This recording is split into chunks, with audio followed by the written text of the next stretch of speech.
Assalamualaikum warahmatullahi wabarakatuh. Bertemu lagi dengan saya Sahrizat bin Arsad. Saya akan bacakan satu hadis daripada kitab Muntakab Hadis, hadis yang ke-8 daripada bab kalimah thayyibah iman. InsyaAllah kita dengar sama-sama. Sayyidina Huzaifah radhiyallahu anhu meriwayatkan bahawa Rasulullah sallallahu alaihi wasallam bersabda, pada suatu masa yang akan datang, Islam akan luntur sebagaimana lunturnya corak pada kain, sehingga seseorang itu tidak mengetahui apa-apa tentang puasa, sedekah dan haji.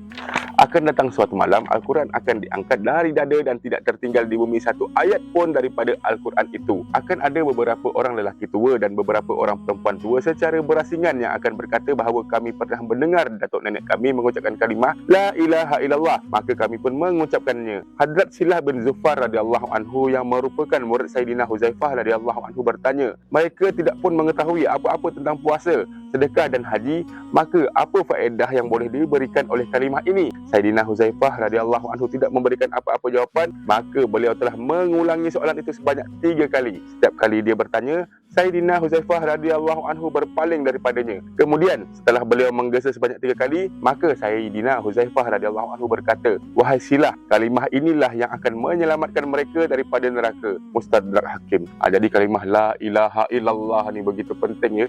Jadi kita kalau boleh sampaikanlah kepada kawan-kawan kita. Kalau kita ada kawan-kawan yang belum beragama Islam dan kita sayang dia, kita terangkanlah betul-betul kalimah la ilaha illallah. Tak rugi pun insyaAllah. Jadi semoga apa yang kita dengar ni sama-sama kita dapat amalkan dan kita sampaikan pada yang lain insyaAllah. Apa-apa pun, doakan saya, maafkan saya. Assalamualaikum warahmatullahi wabarakatuh. Dengar hadis mencuci hati.